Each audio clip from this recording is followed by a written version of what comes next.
नमस्कार भक्तों, आपने श्री राम कृष्ण का नाम तो जरूर सुना होगा। आपको पता है कि वो कभी इस्लाम धर्म भी अपनाए थे, जबकि वो सच्चा सनातनी थे। इस्लाम धर्म उन्होंने क्यों अपनाया, उसके पीछे क्या कारण है, वो मैं इन पंक्तियों से आपको बताता हूं। हमारे सनातन धर्म में कुछ चीजें बहुत ही प्रचलित है।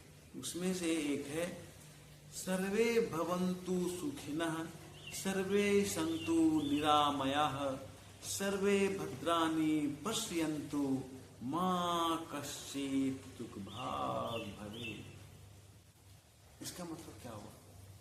सर्वे भवन्तु सुखिनः, सर्वे भवन्तु निरामयाः, सर्वे भद्राणि पश्यन्तु मा कश्चित् दुःखभाग् भवेत्। इसका मतलब क्या हुआ? इसका मतलब हुआ कि सभी सुखी हों, सभी सुखी हों, मैं नहीं, केवल सभी निरोग रहें।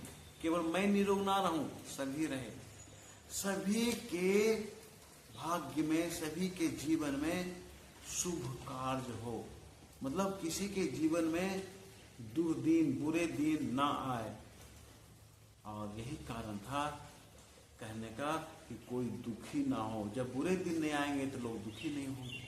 ये केवल सनातनी ही कह सकता है, दूसरा कोई नहीं।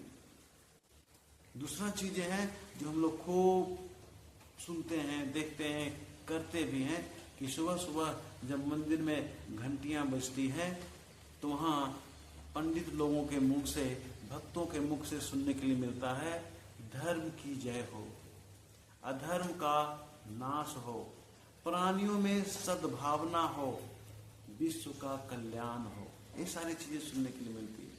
ये केवल सनातनों में ही सुनने के लिए मिल सकती है। जो सनातनी लोग हैं उन्हीं के मुख से सुनने के लिए मिल सकता है। और श्री रामकृष्ण एक पक्का सनातनी थे। उनके अंदर ये भेदभाव नहीं था, ये कौन सा धर्म है, वो कौन सा धर्म है, वो कौन सा धर्म है, ये कौन सा धर्म है। तो अलग धर्म, इस्लाम धर्म भी तो धर्म ही है, तो भला श्री रामकृष्ण उसे किसे नाकार कर सकते थे? तो अपनाने का कारण क्या था कि एक बार उनके लाइफ में एक मौलवी से भेंट हो गई। और मौलवी ऐसे थे कि वो श्री रामकृष्ण को भक्ति में लीन देखते हुए अपने संप्रदाय में शामिल करना चाहते थे कि तुम मेरे संप्रदाय में आ जाओ, यानी इस्लाम कबूल कर लो, बहुत सुख शांति मिलेगा, बहुत आराम मिलेगा, जैसा कि आज होता है ना।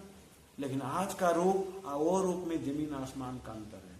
वो जो रूप था श्री रामकृष्ण के साथ जो हुआ वो निस्वार्थ था, और आज का जो रूप है वो स्वार्थ से डूबा हुआ है। आज के लोगों में जो उस संप्रदाय के लोग हैं उनका व्यू यही है कि सनातन डूब जाए, दुनिया से सनातनी खत्म हो जाए, केवल इस्लाम ही रहे। ये भावना उस मौलवी में नहीं था जिन्होंने श्री रामकृष्ण को इस्लाम धर्म अपनाया। श्री रामकृष्ण ने सहर्ष स्वीकार कर लिया कि सभी धर्म तो एक ही है, हम सभी धर्मों का सम्मान करते हैं, और सभी धर्मों का सम्मान करने वाला सनातनी छोड़ के दूसरा कोई हो ही नहीं सकता, कोई नहीं हो सकता।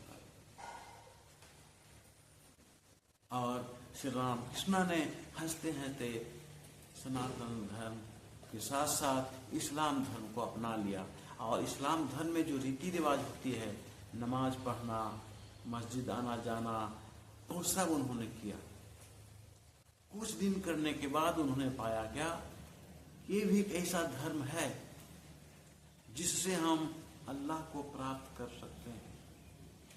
उन्होंने ये नहीं कहा कि इस्लाम धर्म गलत है, उन्होंने कहा कि ये धर्म है जिससे हम अल्लाह को प्राप्त कर सकते हैं, अल्लाह तक पहुंचा जा सकता है, और बाद में फिर वो अपना धर्म अपनाएंगे। ये दुख की बात है कि किसी सनातनी में इस तरह का स्वार्थ की भावना नहीं है कि तुम ना रहो केवल मैं रहूं। ये भावना है तो विशेषकर एक विशेष समुदाय के अंदर ही, विशेषकर एक समुदाय के अंदर ही ये भावना है कि तुम लोग कोई मत रहो, केवल मैं रहूंगा।